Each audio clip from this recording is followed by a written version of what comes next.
Assalamualaikum warahmatullahi wabarakatuh. Perkenalkan, nama saya Misbahur Ramadhani dengan NIM 2022-1012. Di sini saya akan mempresentasikan hasil kerja saya mengenai pola pikir pertumbuhan siswa kaitannya dengan keyakinan guru, praktik mengajar, dan iklim sekolah. Yang pertama, latar belakang studi dan permasalahannya. Untuk menumbuhkan pola pikir siswa secara efektif, penting untuk mengidentifikasi faktor konseptual yang dapat mengkomunikasikan pesan pola pikir kepada siswa. Penelitian ini meneliti hubungan pola pikir pertumbuhan siswa dengan berbagai dimensi keyakinan guru, praktik mengajar, dan iklim sekolah.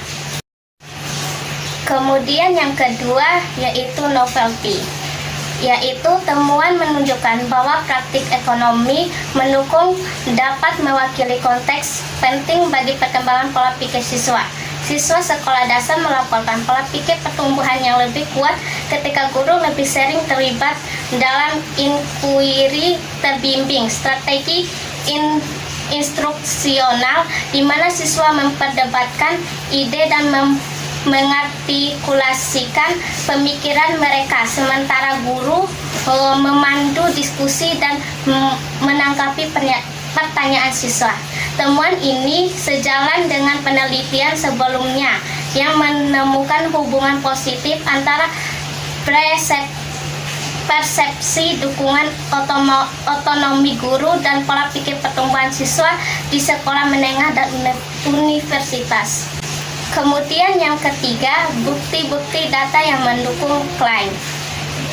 Dari data tersebut, satu, data yang hilang dan statik deskripsi. Data yang hilang sangat minim untuk kuesioner guru dan kepala sekolah, kurang dari 2%. Namun 429 siswa memiliki nilai yang hilang pada pola pikir yang dilaporkan sendiri. Mungkin karena item ini terletak di akhir kuesioner yang panjang, kami memeriksa pola data yang hilang di tingkat kelas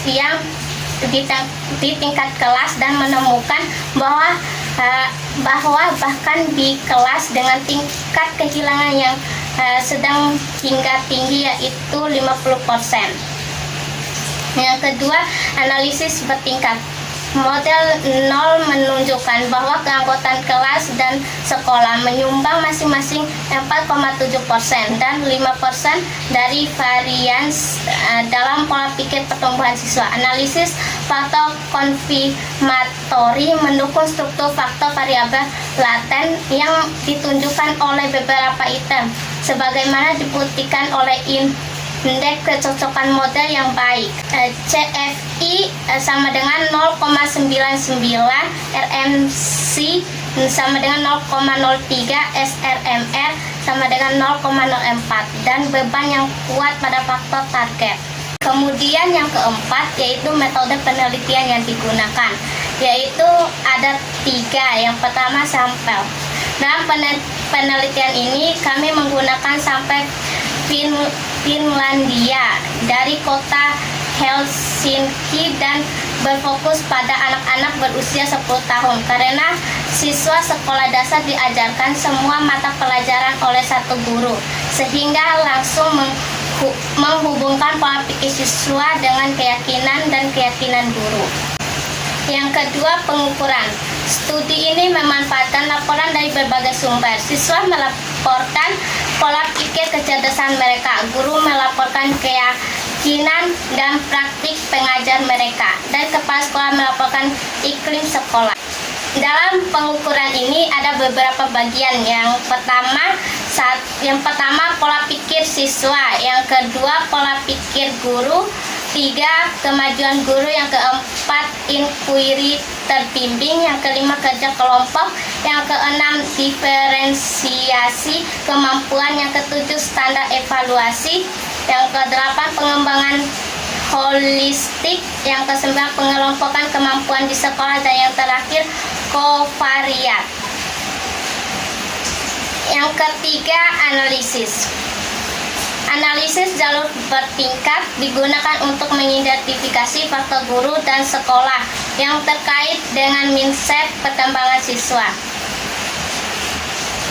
Pendekatan bertingkat diadopsi untuk mengakomodasi struktur 3 tingkat dari kelompok data, yaitu siswa bersarang di ruang kelas dan ruang kelas bersarang di sekolah.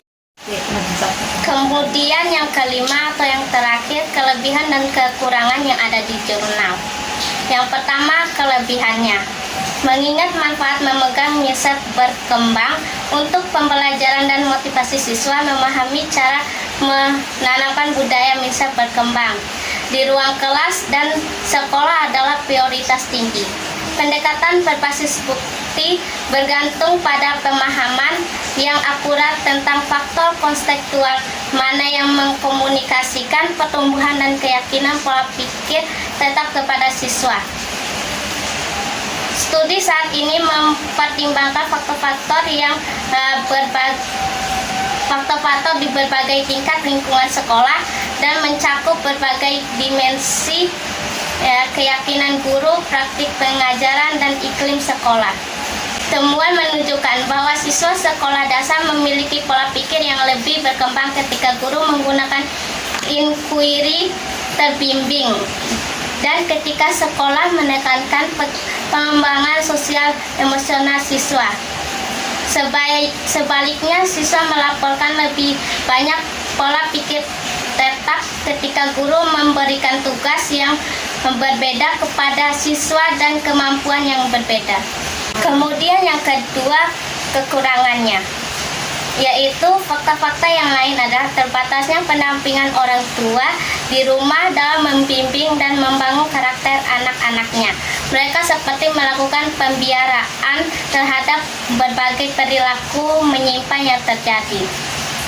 Harmonisasi antara olah hati, etika, olah pikir, literasi, olah rasa, estetik, dan olahraga kinestetik masih belum optimal karena sekolah masih memprioritaskan